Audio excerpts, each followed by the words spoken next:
It was fall on the island of Sodor, and the wind began to pick up speed. Nevertheless, the Farquhar branch line was still very busy. Woo! Oh, sorry, Percy. Doesn't work. It certainly did back then. It's been 46 years, Percy. You do it every time Halloween gets closer. Oh, Jesus! I know you're there, Thomas. Ever since Percy's ghostly trick those many years ago, Thomas and Percy were always trying to find ways to spook each other when Halloween came around. But needless to say, they had done it for so many years that they were running out of ideas. One evening, Thomas, Percy, and Toby were at the sheds at Tidmouth. It was very quiet, except for a light breeze that blew through the shed doors. Spooky! Oh my goodness! Can we, just have a pleasant evening for once? How about a ghost story? I've got one. My driver told me about this old legend that's quite popular on the internet. And what's that? The legend of Timothy. Not the Timothy at the clayworks, but Timothy the ghost train. Our story goes back to 1912, before the North Western Railway. The NWR was split into 3 railways, and on the border between 2 of them was a ravine between Marron and Cronk, with a river flowing through it. This would eventually be the place of the famous viaduct. But anyway, our story focuses on an engine from one of these railways. His name was Timothy, and he looked exactly like me, only he was white and had the number 0. It was a moonlit night, and he was preparing to take his last train. Everyone boarded, and he set off. Everything was normal, but not for long. As he approached the last station, instead of slowing down, he suddenly went faster and faster. His driver and fireman tried to slow him down, but it was no use. Timothy, what are you doing? Your death approaches. The train rocketed through the station and kept going. The driver and fireman fought for control, but Timothy had a mind of his own. He approached the end of the line, crashed through the buses, and plunged into the ravine, killing everyone on board. To this day, no one knows what caused Timothy to carry out this horrific murder-suicide. Some say he went mentally insane, but others claim he was possessed by a demon. And nowadays, they say, on the date of his crash, he runs again as a warning to others, plunging into the gap, shrieking like a lost soul. Well, that was interesting. But there's a catch. You stole the last line from my ghost story. That whole story is made up. Well, actually, there was a white E2 tank engine called Timothy who worked on that railway for a few years. What happened to him? I don't know. Exactly. We don't know what happened, so the story could be true.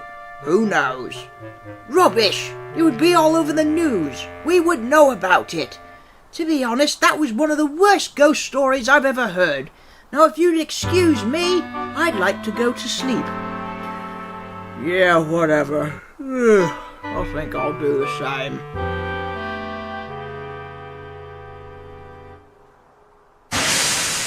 What the? Huh? Hello? Is anyone there? Percy, that better not be you. I don't know. I must have dreamed of that. Ah! Sheesh! What a rotten night! The Fat Controller had a special job for Thomas and Percy. After your last trains, I want you two to get a freight train ready at Farquhar so Stanley can take it at the crack of dawn. But be careful, it's supposed to be quite misty tonight. Fine. We'll do our best. The Fat Controller was right. The mist rolled in and created a very intimidating atmosphere. Thomas and Percy made their way up to Farquhar. Oh my god, what's that? Sorry, Thomas, not falling for that. Damn! Right, let's get this over with so I can go back to the sheds. Why? Because I hate it when it's all like this, all misty and spooky. Don't tell me you're scared, Thomas. I am not. We'll see. The engines were just about to start arranging the trucks when they heard something. Who was that? I have no idea. I've never heard that whistle before. Who's there? All right, very funny. I'm not falling for this. Neither am I. Then the puffing stopped, and Thomas and Percy could see a shape in the fog. It looked like an engine. Stanley, is that you? I'll send both of you to the scrapyard. What? Ah! It's Timothy! Both engines raced away as fast as they could.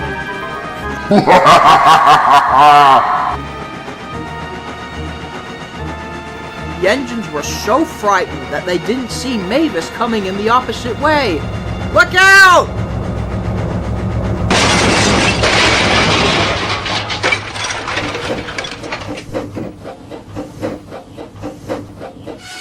What?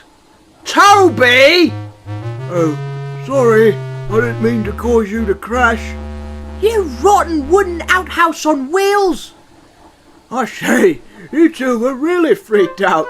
What did you think of the eyes? My driver hooked up 2 red lamps to the front of the tanker. How the hell did you do the voice? My driver has a loud megaphone. I'm going to kill you. And what about the whistle? My driver brought his pneumatic tank on board, and he was able to make the sound using pipes. So this is what you two were running away from. Yeah, sorry. The Fat Controller was not too pleased with the incident.